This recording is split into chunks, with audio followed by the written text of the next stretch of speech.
네, 코스피는 연고점을 경신했지만 증권사들의 투자 의견 하향 사례는 오히려 늘어나고 있습니다. 보시면 상향 조정된 종목은 11개지만 하향 조정된 종목 24개로 무려 2배나 차이가 나는데요. 이렇게 많이 차이가 나다 보니까 증권사 리포트 독해졌다라는 평가까지 나오고 있습니다. 많은 업종들이 이렇게 투자 의견 하향 조정이 됐는데 먼저 원전부터 자세하게 보시죠. NH투자증권에서는 한전 KPS를 골랐네요. 이 목표가를 상향 조정했음에도 불구하고 PER 19배로 10년 내 최고치를 보이고 있다라면서 반대로 이에 비해서 구조적 성장을 기대하긴 아쉬울 거다라고 전망을 했습니다. 이에 따라서 매수에서 보유로 의견을 하향 조정했는데요. 원전뿐만 아니라 자동차, 화학, 제약, 항공까지 현재 투자 의견이 하향 조정된 상황입니다. 이에 대해서 우리 두 분의 전문가는 어떤 의견을 제시해 줄까요? 5가지 업종에 대한 투자 의견을 골라주시면 되겠고요. 비중 확대, 비중 축소, 중립 이 3가지 중에 골라서 5가지 모두 체크를 해주시면 되겠습니다. 아무래도 많은 분들이 보유하고 있는 업종이 다수 올라와 있기 때문에 꼼꼼한 선택이 필요할 것 같은데요. 지금 여기서 보시면 많은 분들 주목하고 계신데 다 적으신 것 같습니다. 그럼 먼저 첫 번째 문제에 대한 주식 남녀의 선택 보드를 들어주시죠. 자, 오늘은 총 5가지 업종에 대한 두 분의 의견을 물어봤습니다. 최근에 지수는 계속 올라오는데 업종별로 혹은 종목별로 너무 많이 오른 곳에 대해서는 하향 리포트도 나오고 있다라는 게 1번 문제 보기에 나왔던 내용들이었습니다. 자, 총 5가지인데요. 원전, 자동차, 화학, 제약, 항공까지 두 분의 의견을 한번 보도록 하겠습니다. 지금 계속 좀 들어주시고요.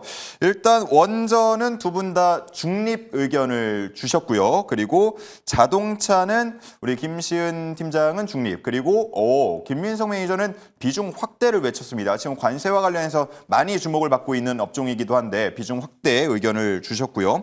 자, 그리고 비중 축소 의견이 있는 게 바로 김시은 팀장의 화학 분야, 그리고 또 제약에서는 김민석 매니저가 비중 확대를 이야기를 했습니다.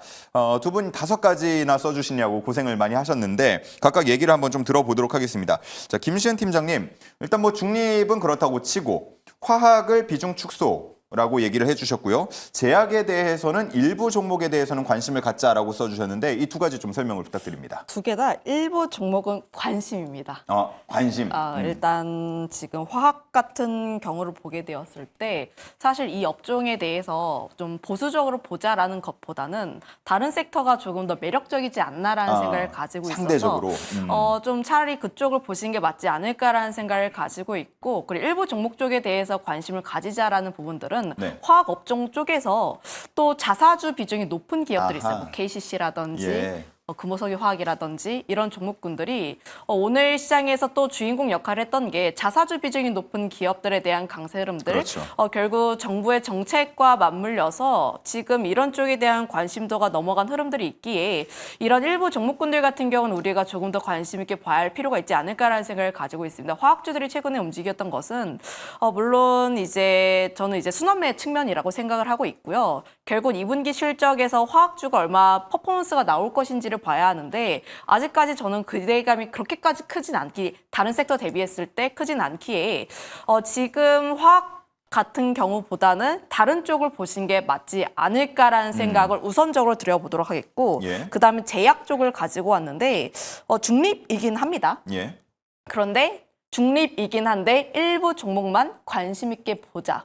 그 뜻은 제가 지난주에도 이야기를 했던 것처럼 제약이라든지 이런 쪽 같은 경우에는 뭐 플랫폼이라든지 기술 이전이라든지 혹은 실적이 굉장히 좋은 것 같은 기업들 같은 경우는 그래서 상대적으로 견조한 부분들이 있어요. 그리고 상반기에 제약주들이 좀 상대적으로 주목을 많이 못 받았기에 하반기로 가면 갈수록 그래도 우리가 계속 관심 있게 봐야 할 필요가 있지 않을까라는 생각을 가지고 있습니다. 물론 관세에 대한 부분들에 따라서 금리 인하에 대한 횟수가 좀 전망치가 달라지고 있긴 하나 그럼에도 불구하고 우리가 관심 있게 봐야 하고 또 이제 움직이지 못했던 섹터이다 보니까 조금은 더 관심 있게 보고 일부 종목군들만 관심 있게 보자. 알테오젠이라든지 리가캠 바이오 같은 종목군들 이런 종목군들은 그래도 관심 있게 보신 게 맞지 않을까라는 의견 드려보도록 할게요. 네, 좋습니다. 자, 다음은 김민석 매니저로 넘어가서 보도 한번 다시 들어주시고요. 비중 확대 의견을 두 부분에서 주셨는데 자동차 그리고 제약입니다. 의견 궁금한데요. 네, 일단은 중립을 드린 종목들은 약간 장이 좋으니까 너무 급하게 매도하지 말자라고 해서 중립을 드린 거고 네.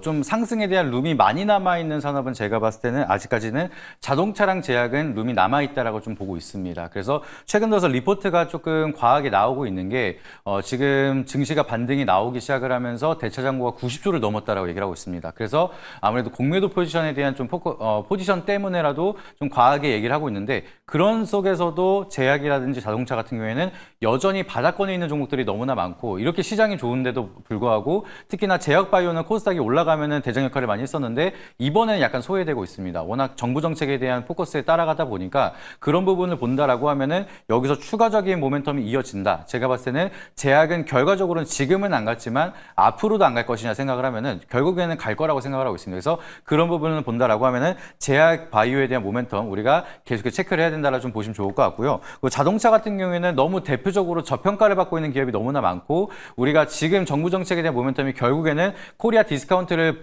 벗어나겠다라는 정책이 계속해서 주요 포커스가 맞춰지고 있습니다. 그러면 기아차라든지 현대차 같은 경우에는 저 PBR 기업으로 우리가 볼 수가 있고 실적 대비해서 굉장히 저평가를 받고 있는 대표적인 산업군이기 때문에 수출에 대한 규제 리스크가 있는다 하더라도 결과적으로는 현대그룹사는 현지 생산을 좀 높이겠다라고 밝힌 바가 있기 때문에 충분히 시간이 해결해 줄 수 있는 문제라고 좀 바라보고 있습니다. 그래서 그런 부분에 대한 장기 멀티 프리미엄까지 계산한다라고 하면은 지금 가격대는 여전히 저평가인 기업이 너무나 많고 현대 기아만 보더라도 저평가인데 여기에 밸류체인이나 하부 벤더를 가지고 있는 기업도 같이 저평가를 받고 있는 기업들이 너무나 많기 때문에 그런 투자 포인트를 살려간다라고 하면 제가 봤을 때는 다른 산업 중에서도 자동차랑 제약은 시간이 조금 걸리더라도 지금은 비중을 확대할 때다라고 보시면 좋을 것 같습니다. 예, 저희가 뭐 앞서서 얘기한 인투셀 관련해서 이런 내용들, 그러니까 보통은 기술 이전되고 계약 공시가 나오면 호재로 받아들이고 끝나는 경우가 많은데 계약 해지가 되다 보니까 이게 혹시나 뭐 제약 바이오 쪽 관련해서 조금 더 불안감이 번질 가능성 같은 건 없겠습니까? 사실 제약 바이오에서 이런 악재는 비일비재하기 때문에 사실 그냥 개별적인 이슈로 끝날 가능성이 높습니다. 그래서 이번 이벤트 때문에 사실 같이 커플링 될 종목은 거의 없다라고 좀 보시면 좋을 것 같고요. ABL 바이오만 하더라도 사실 커플링 될 거면은 같이 빠졌어야 되는데 예. 지금 인투셀만 빠지는 거 보면은 개별 이슈로 좀 적용이 될 가능성이 높습니다. 그래서 호재도 개별적으로 갈 가능성이 높고 악재도 개별적으로 갈 가능성이 높다 보니까 종목별에 대한 이벤트를 좀 잘 체크하시면 좋을 것 같고 또 바이오뿐만 아니라 이제 제약에 대한 제약사 같은 경우에는 실적을 기반해서 올라가는 기업들도 굉장히 많은데 그것만 보더라도 저평가를 받고 있는 기업들이 너무나 많기 때문에 그런 기업들을 체크한다라고 하면은 제약 바이오 중에서도 안정감 있게 올라갈 수 있는 종목도 충분히 많다는 점 참고해 보시면 좋을 것 같습니다. 네, 좋습니다.